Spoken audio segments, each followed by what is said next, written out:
अस्सलाम वालेकुम। Brain haemorrhage एक ऐसी कंडीशन है जिसमें ब्रेन के अंदर मौजूद कोई ब्लड वेसल फट जाती है, जिसकी वजह से ब्रेन में ब्लीडिंग होने लगती है। ब्लीडिंग या तो ब्रेन टिश्यूज में होती है या फिर ब्रेन को प्रोटेक्ट करने वाली कवरिंग में। ब्रेन की कवरिंग को मेनिंजीज कहा जाता है और ये कवरिंग 3 लेयर्स पर मुश्तमिल होती है। इन 3 लेयर्स में ये जो मिडल लेयर होती है इसे एरेचोनाइड मैटर कहा जाता है। ये लेयर हाईली वेस्कुलर होती है, यानी इस लेयर में बहुत ज़्यादा मिकदार में ब्लड वेसल्स ट्रैवल कर रही होती हैं, जिसकी वजह से बाज़ औक़ात इस लेयर में मौजूद ब्लड वेसल्स फट जाती हैं, जिसकी वजह से ब्लड लीक होकर इस लेयर में इकट्ठा होना शुरू हो जाता है। ब्लीडिंग ब्रेन टिश्यूज़ में हो या एरेचोनाइड मैटर में, दोनों किस्म की ही ब्लीडिंग्स ब्रेन को नुकसान पहुँचाती हैं। अगर ब्लीडिंग ब्रेन टिश्यूज़ में हो जाए तो इस केस में ब्रेन के सेल्स ऑक्सीजन न मिलने की वजह से मरना शुरू हो जाते हैं। और अगर ब्लीडिंग ब्रेन की कवरिंग में हो तो इस केस में ब्रेन की कवरिंग ब्लड भर जाने की वजह से स्वेल होने लगती है, जिसकी वजह से अंदर मौजूद ब्रेन के सेल्स पर दबाव पड़ता है और इस दबाव की वजह से इस रीजन के ब्रेन सेल्स मरने लगती हैं।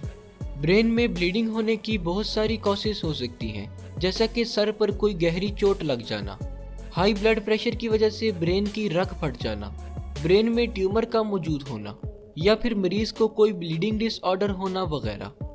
अगर ब्रेन हेमरेज के सिम्टम्स की बात की जाए तो जैसे ही किसी शख्स को ब्रेन हेमरेज होता है उसके सर में शदीद दर्द होने लगता है और इसके साथ वॉमिटिंग भी हो सकती है।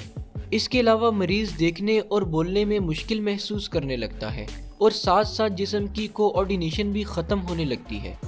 अगर ये सारी सिम्टम्स किसी शख्स में शो हो रही हों तो इसे फ़ौरन डॉक्टर के पास ले जाना चाहिए, क्योंकि अगर ब्रेन हेमरेज की ट्रीटमेंट में ज़रा सी भी देर हो जाए तो पेशेंट की डेथ भी हो सकती है।